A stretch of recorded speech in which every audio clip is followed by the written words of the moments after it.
Now to the U.S. Capitol, where one goal of the U.S. Africa Leaders Summit in Washington is to build on a strategic relationship that the United States has established in Africa as the continent faces a range of security threats like Boko Haram. VOA White House correspondent Luis Ramirez reports. From establishing drone bases to training African troops, the U.S. has expanded its security relationship with Africa in recent years.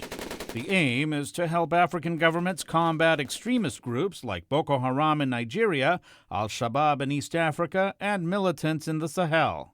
This summit's focus is trade and investment to forge what President Barack Obama sees as a new relationship with Africa.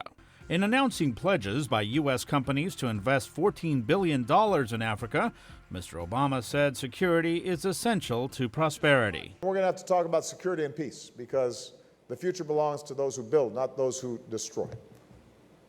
And it's very hard to attract business investment, and it's very hard to build infrastructure, and it's very hard to sustain entrepreneurship in the midst of conflict.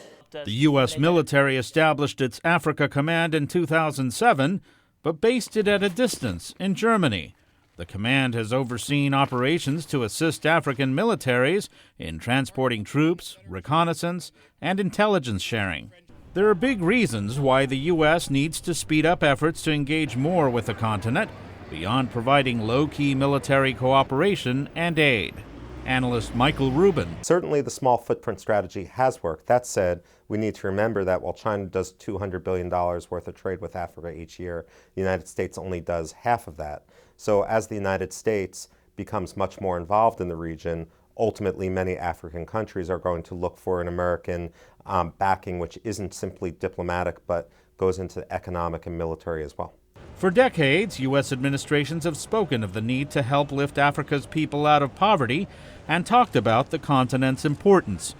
Now that Africa is home to more emerging democracies and 6 of the 10 fastest-growing economies in the world, President Obama hopes to show that the United States is serious about partnering with the region. Luis Ramirez, VOA News, at the White House.